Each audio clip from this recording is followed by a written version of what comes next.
Welcome everyone to another episode of Wellspring on the Air, where Christian counselors share practical and biblical insights. Why? Because hearts and minds matter. My name is Ivana Rodman. I'm a licensed mental health counselor and also the Programs and Education Manager here at Wellspring. Today I am with... Hi everyone, my name's Ellie Lindebury. I'm a registered clinical social work intern and a level 1 natural lifemanship certification student. Amazing. And so we're going to hear a little bit more about what that means. But thank you for being here today, Ellie, with us. And as one of our equine therapists, could you just share a little bit about why here at Wellspring we do, in fact, always talk about horses? Yeah.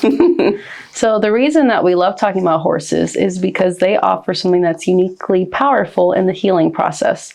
What people often call horse therapy for us is specifically called trauma-focused equine-assisted psychotherapy.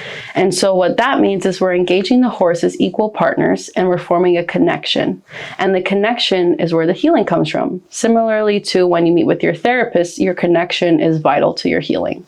Okay, so in regular therapy, the client will connect to the therapist, and then here in equine, it's connecting to the therapist and the horse as well. Yes, exactly. Okay. Awesome. Very fascinating. And I've been, as part of the programs, been able to witness some of these relationship work or connections made in equine therapy. And it's always impactful.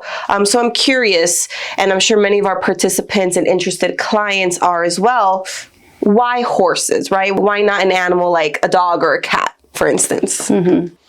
Horses are special because they are highly sensitive to their environment and they respond in a split second. So whether you're bringing high energy or low energy, whether you're present or not, they will respond. And if you slow down enough to notice, you'll see the signs of that. And horses are both prey animals and herd animals, which means that as a prey animal, they're prioritizing their safety. They're always on the lookout. They're in that fight, flight, freeze, or fawn, like many people who have trauma are in. And also because they're herd animals, they want connection. Their connection establishes safety for them. Horses always have each other's backs. So they need to balance their individual safety with their need for connection. So that works by helping people with trauma who are very sensitive to connection. Connecting with people can be very difficult. Right. Kind of practicing with a horse can be kind of like a halfway step. Okay, so it helps them first connect with the horse to then maybe apply those skills to people in their life that they may be struggling to connect with due to the trauma they may have experienced. Yes. So in the training that we receive, natural lifemanship, they have a bunch of principles. You don't necessarily do anything, like you don't do specific activities, but we follow these principles. And one of them is a good principle is a good principle no matter where it's applied. So whatever you learn in the session with the horse is directly applicable to your interactions with people. Okay, I love that, right? A good thing is a good thing in any situation. And so it's easily transferable to person-to-person skills and relationships. I love that. Amazing. And so kind of that leads to my next question, right? Of, in our programs, I hear a lot, horses are like people, and even some senses like they could be bullies or people pleasers. So how does that play into, the equine assisted therapy? Yes. So just like people in our culture, horses can learn to override their signals of safety. So they will people please in order to feel safe, or they'll start bullying in order to feel safe. So a good example was when I was doing my training with a horse named Cinnamon. She was totally into people pleasing. She could stand there, I could halter her, I could move around, I could do whatever I wanted, but it wasn't actually good for our relationship. So I had to learn to watch her behavior, one of which would be, when horses don't like what's happening, they'll put their ears back. So if I brought the halter to her and her ears were down, that wasn't good for our connection. That's people pleasing. So that's another opportunity for the client to kind of see themselves in that behavior. Horses are not mirrors. They don't mirror our emotions, but we can learn from them, and that, hey, I do that too sometimes. Okay.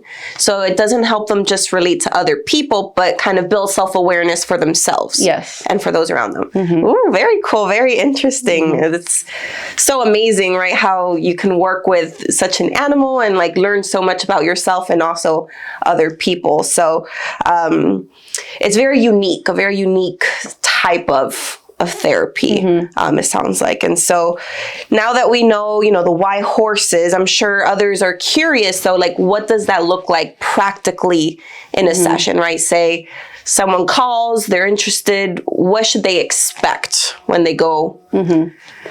So a lot of it's going to focus on your self-awareness. So I would say the first session, you go in, you kind of walk around, get a feel for the stables that we use called whispering manes.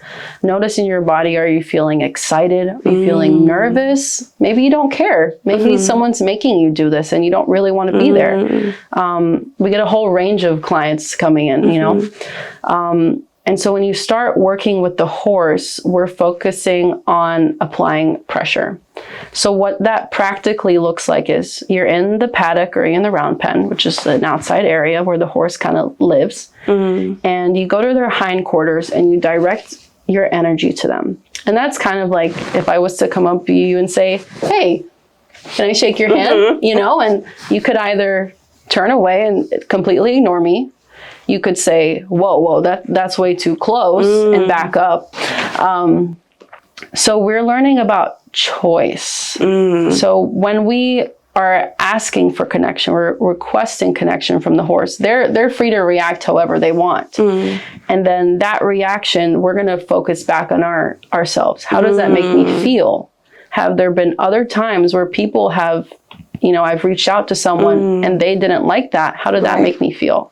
And so oftentimes you'll have things come up for you that maybe you forgot or you intentionally, forced yourself to forget. And so by the horse doing that, I can remind you. Okay, very cool. And I love that you mentioned choice, right? We talked a little bit before about trauma and how many people who have gone through something very negative or very stressful, right? They're in that fight, flight, or freeze, right? Mode. They can maybe struggle with connection, but trauma, also steals choice. So it sounds like in our equine therapy, we are exploring our self-awareness, but also the choices that we can make now in the present. Yes, exactly. That's very powerful. Okay, I love that.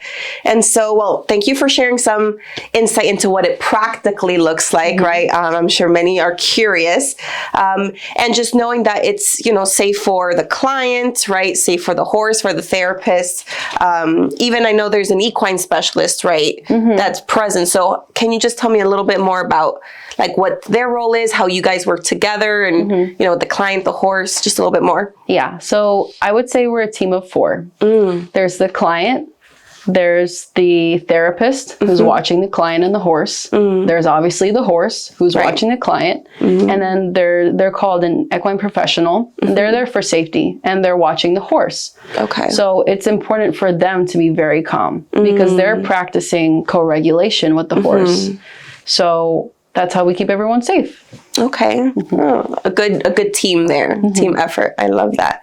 So before we wrap up, right, can you tell us a little bit more about how improving relationships and boundaries, right, having self-awareness relates to Christian living, right? Especially for those, having trouble setting those boundaries due to culture, upbringing, right, negative life experiences. Okay. So the Bible shows us that Jesus was very good at setting his boundaries with people. He had people that he interacted with every day. He loves everyone, but he had his core 12. And then within that, he had his core 3, Peter, James, and John. So he practiced discernment with who he shared things with. So horses are like that in that you can't just go up to them and say, hey, we're going to be best friends now. Tell me your life secrets. It takes time. So horses show us that boundary that Jesus has modeled for us, but our culture oftentimes wants us to forget. Okay. And a time I can think of specifically is, I believe it's in John 2:23. It talks about how Jesus, he was out preaching and people went to see him and they knew who he was, but he still kept some things to himself. Like he practiced discernment because he knew the hearts of men. Okay, so the horse can help you learn that, right? Discernment, and especially, right, for people who have gone through trauma, right? That can be, right? Trust can be a hard thing to come by. And so, like you mentioned earlier, practicing with the horse, right? Building that relationship work, the setting boundaries, that self-awareness can then help them discern and have better judgment, perhaps, with who they can trust and they can keep around and share their life with. Yes. And it's also a safe place to mess up because we call it rupture and repair. So just like with people, no relationship is perfect. You know, it takes time. Maybe you do something that the horse doesn't like. The horse does something that you don't like, but it's a safe place to do that. Right, learning environment. Okay, I love that. Awesome. Well, thank you, Ellie, so much for this information. It's been very helpful for me, and I'm sure for everyone listening in. If you're interested in experiencing equine therapy for yourself, please call our front office. They're going to be more than happy to give you information and get you started. And just remember, right, the horses can help you see, feel, and practice connection in ways maybe words can't, or in a safe environment where you can, you know, rupture and repair. And so, again, thank you, Ellie, for being here, and hopefully we'll see you again soon. Thank you. It's been a pleasure. Hey there, thank you so much for tuning in to Wellspring on the Air. We hope that you got something valuable out of today's episode. One of our goals at Wellspring is to make mental health resources and content accessible to everyone. We bring mental health experts and voices from our own staff and community to share insights and experiences. We want to keep these conversations going and reach as many people as possible, whether they're into therapy or not, and we cannot do it alone. If you believe in what we're doing and want to see more content like this, please consider supporting us. A donation to our education fund helps us create more episodes, more content, more resources to reach more people. Thank you for your support. Check out the link in our description box to donate, and remember to subscribe to our channel.